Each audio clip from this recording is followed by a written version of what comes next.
안녕하세요. 성령의 길 채널에 오신 여러분을 진심으로 환영합니다. 저는 여러분과 함께 하나님의 말씀을 나누고 성령님의 인도하심을 받으며 살아가는 은혜로운 여정을 걸어가고 있습니다. 오늘도 귀한 시간을 내어 성령의 길 채널을 찾아주신 모든 분들께 감사드립니다.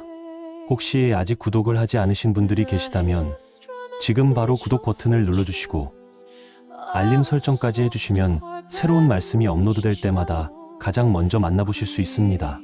그리고 오늘 말씀이 여러분의 마음에 작은 울림이라도 전해진다면 좋아요 버튼으로 저에게 힘을 주시기 바랍니다.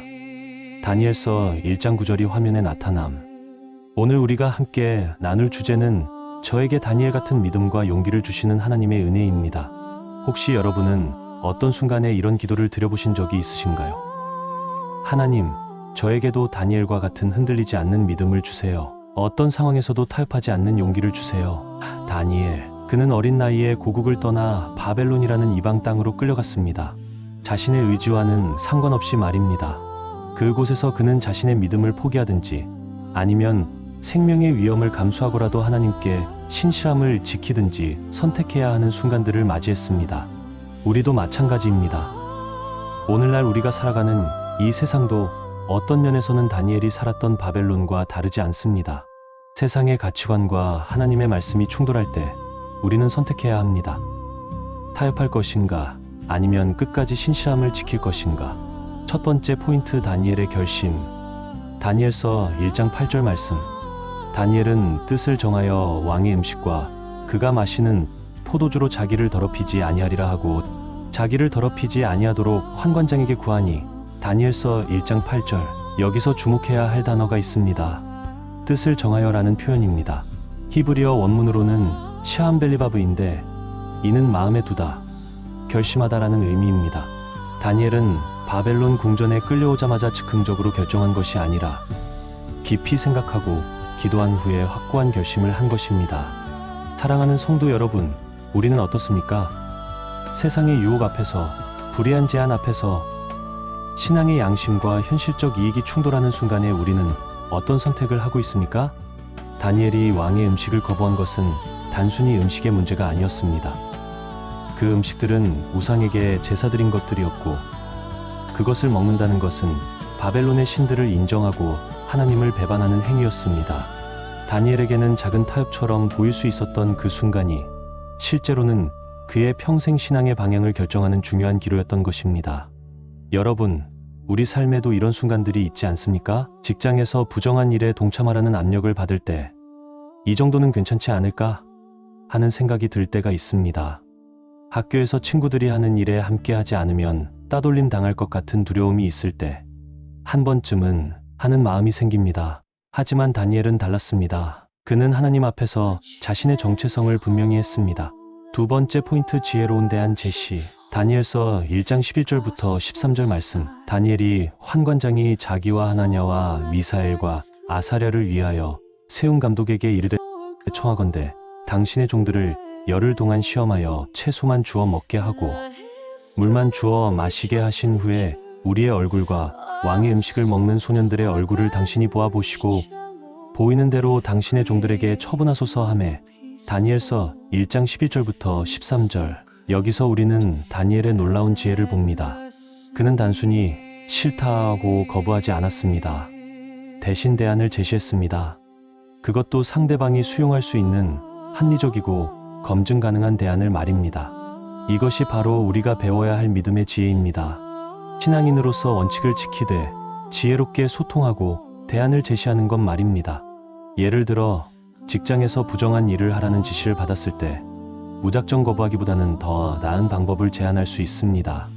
친구들의 잘못된 제안을 거절할 때도 그들과의 관계를 깨뜨리지 않으면서도 다른 좋은 활동을 제안할 수 있습니다.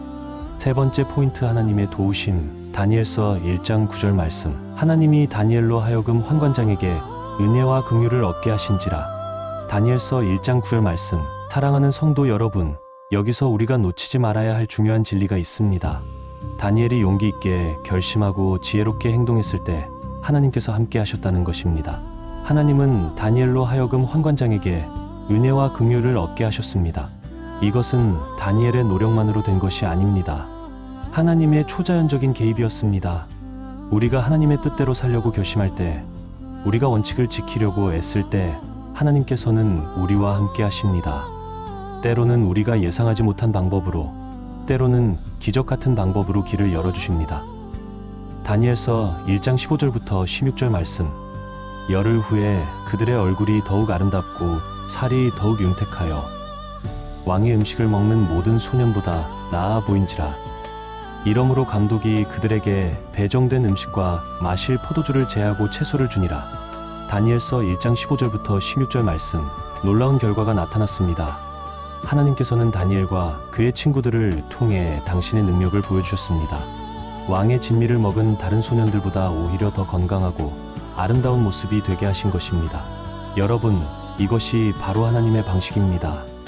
우리가 세상의 방법을 따르지 않고 하나님의 방법을 택할 때 결과적으로는 훨씬 더 큰 복을 주시는 분이십니다. 네, 번째 포인트, 더 큰 시험을 위한 준비. 다니엘서 6장의 사자굴 이미지. 하지만 여기서 끝이 아닙니다. 이 첫 번째 시험은 다니엘에게 더 큰 시험을 위한 준비 과정이었습니다. 훗날 다니엘은 사자굴에 던져지는 위기를 맞이하게 됩니다. 왕의 금령을 어기고라도 하나님께 기도하다가 사자굴에 던져진 것입니다. 만약 다니엘이 젊은 시절 음식 문제에서 타협했다면 어떻게 되었을까요? 아마도 나중에 더 큰 시험이 왔을 때 견디지 못했을 것입니다. 작은 일에서의 신실함이 큰 일에서의 용기를 만들어낸 것입니다. 하나님께서는 우리에게도 작은 시험부터 주십니다. 일상의 작은 선택들, 작은 유혹들을 통해 우리의 믿음을 단련시키십니다. 그리고 그 작은 승리들이 쌓여서 더 큰 도전 앞에서도 흔들리지 않는 믿음이 되는 것입니다.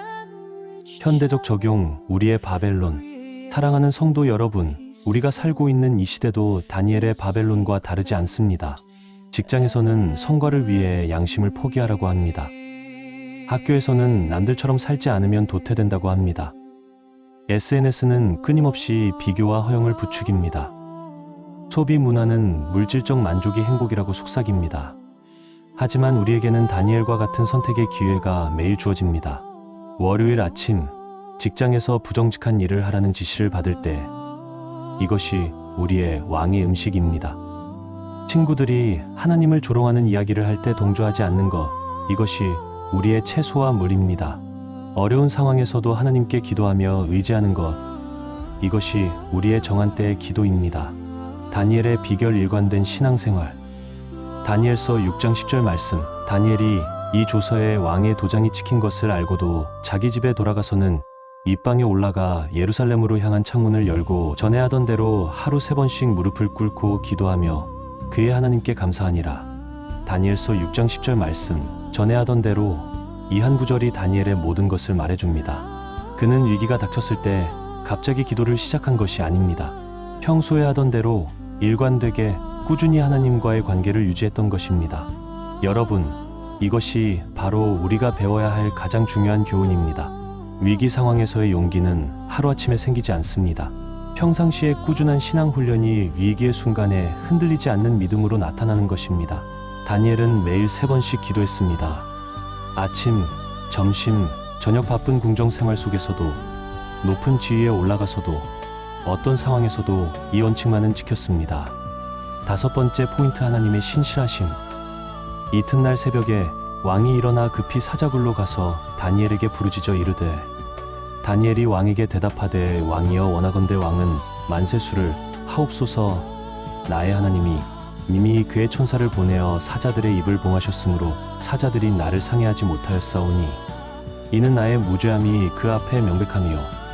다니엘서 6장 19절부터 22절 말씀. 하나님은 신실하신 분입니다. 다니엘이 끝까지 신실했을 때 하나님께서도 끝까지 신실하셨습니다.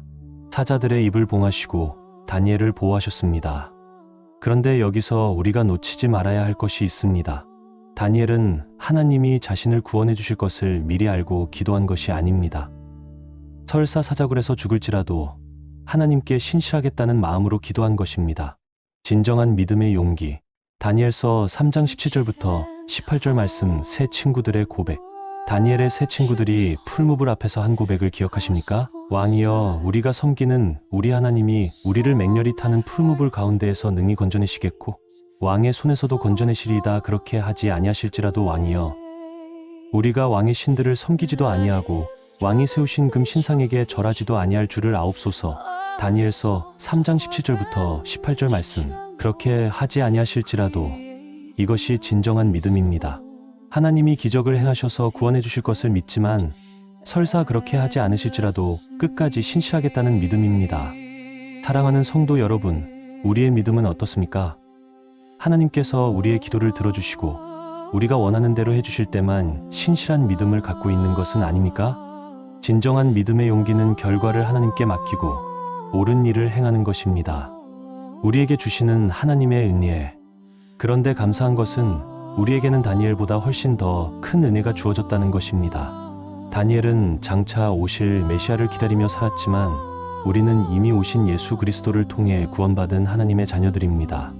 다니엘이 하루 3번 기도할 때 그는 예루살렘을 향해 창문을 열었습니다. 그곳에 하나님의 성전이 있었기 때문입니다. 하지만 우리는 어디서든지 기도할 수 있습니다. 예수님께서 우리와 함께 계시기 때문입니다.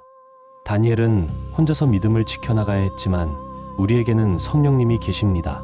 우리 안에 거하시며 우리를 도우시고 위로하시고 힘주시는 보혜사 성령님이 계신 것입니다. 그러므로 우리는 더욱 담대할 수 있습니다. 다니엘처럼 세상과 타협하지 않는 삶을 살 수 있습니다. 왜냐하면 우리 안에 계신 분이 세상에 있는 자보다 더 크시기 때문입니다. 실천적 적용. 오늘부터 시작하는 다니엘의 삶. 그렇다면 구체적으로 어떻게 다니엘 같은 믿음과 용기를 가질 수 있을까요? 오늘부터 실천할 수 있는 몇 가지를 함께 나눠보겠습니다. 첫째, 작은 일부터 타협하지 않는 연습을 하십시오. 일상의 작은 선택들. 다니엘이 음식 문제에서 시작했듯이 우리도 작은 일부터 시작해야 합니다. 거짓말하지 않기, 남의 것 탐내지 않기, 불이한 이익 거절하기, 이런 작은 실천들이 쌓여서 큰 용기가 되는 것입니다. 둘째, 정한 기도 시간을 만드십시오. 다니엘처럼 하루 3번까지는 아니더라도 하루에 1번이라도 하나님과 만나는 정한 시간을 만드십시오. 아침에 일어나자마자든 잠들기 전이든 점심시간이든 여러분만의 기도 시간을 정하고 지키십시오. 셋째, 지혜로운 대안을 준비하십시오. 다니엘이 그랬듯이 무작정 안 된다고 하지 말고 더 좋은 방법을 제안할 수 있도록 미리 준비하십시오. 이것이 세상에서 빛과 소금의 역할을 하는 지혜로운 방법입니다. 넷째, 믿음의 동료들과 함께 하십시오. 다니엘에게는 하나냐, 미사엘, 아사랴라는 믿음의 친구들이 있었습니다. 혼자서는 어려운 일도 함께하면 할 수 있습니다. 여러분 주변의 믿음의 형제자매들과 서로 격려하고 기도해 주십시오. 마지막 격려. 하나님의 약속. 로마서 8장 28절 말씀. 우리가 알거니와 하나님을 사랑하는 자 곧 그의 뜻대로 부르심을 입은 자들에게는 모든 것이 합력하여 선을 이루니라. 로마서 8장 28절 말씀. 사랑하는 성도 여러분, 하나님은 신실하신 분입니다. 다니엘에게 하신 것처럼 우리에게도 동일하게 역사하십니다. 우리가 하나님의 뜻대로 살기로 결심할 때 하나님께서 모든 것을 합력하여 선을 이루어 주십니다. 이사야 41장 10절 말씀. 두려워하지 말라. 내가 너와 함께 함이라. 놀라지 말라. 나는 내 하나님이 됨이라. 내가 너를 굳세게 하리라. 참으로 너를 도와주리라. 참으로 나의 의로운 오른손으로 너를 붙들리라. 이사야 41장 10절 말씀. 여러분이 다니엘처럼 살기로 결심하는 순간 하나님께서 여러분과 함께 하실 것입니다. 여러분을 굳세게 하시고 도와주시고 붙들어 주실 것입니다. 기도와 다짐. 이제 함께 기도하며 오늘 말씀을 마무리하겠습니다. 하나님 아버지, 오늘 다니엘의 삶을 통해 우리에게 말씀해 주셔서 감사합니다. 다니엘처럼 세상과 타협하지 않는 믿음을, 어떤 상황에서도 흔들리지 않는 용기를 우리에게도 주시옵소서. 우리의 작은 선택 하나하나가 하나님을 영화롭게 하는 선택이 되게 하시고 매일의 기도와 말씀 읽기를 통해 하나님과 더욱 깊은 관계를 맺어가게 도와주시옵소서. 우리가 이 세상에서 빛과 소금의 역할을 감당할 수 있도록 지혜와 용기를 주시고 어려운 순간에도 하나님의 신실하심을 경험하게 하여 주시옵소서. 예수님의 이름으로 기도드립니다. 아멘. 마무리 발언. 사랑하는 성령의 길 가족 여러분, 오늘 함께 나눈 다니엘 같은 믿음과 용기를 주시는 하나님의 은혜라는 주제가 여러분의 마음에 깊이 새겨지기를 기도합니다. 다니엘의 이야기는 2500년 전의 옛 이야기가 아닙니다. 바로 오늘 여러분과 저의 이야기입니다. 우리가 살고 있는 이 세상도 다니엘이 살았던 바벨론과 다르지 않기 때문입니다. 하지만 우리에게는 소망이 있습니다. 다니엘과 함께 하셨던 그 하나님이 오늘도 우리와 함께 하시기 때문입니다. 아니, 더 나아가 예수님을 통해 우리를 구원하시고 성령님을 통해 우리 안에 거하시는 하나님이 계시기 때문입니다. 내일 아침 여러분이 직장으로, 학교로, 각자의 삶의 현장으로 나아갈 때 다니엘의 용기와 믿음을 기억하십시오. 그리고 여러분 안에 계신 성령님의 능력을 의지하십시오. 작은 일에서부터 타협하지 않는 연습을 하시고 매일 하나님과 만나는 시간을 가지시기 바랍니다. 그럴 때 하나님께서 여러분을 통해 이 시대에도 놀라운 일들을 행하실 것입니다. 오늘 말씀이 은혜가 되셨다면 좋아요 버튼을 눌러주시고 구독과 알림 설정도 해주시기 바랍니다. 그리고 주변의 믿음의 형제자매들에게도 이 말씀을 나눠주시면 감사하겠습니다. 여러분의 댓글과 기도 제목도 언제든지 남겨주세요. 함께 기도하며 서로 격려하는 성령의 길 공동체가 되었으면 좋겠습니다. 다음 주에도 더욱 은혜로운 말씀으로 여러분과 만나 뵙겠습니다. 그때까지 하나님의 평강과 은혜가 여러분과 여러분의 가정에 충만하시기를 축복합니다. 성령의 길과 함께 해주셔서 감사합니다. 안녕히 가세요.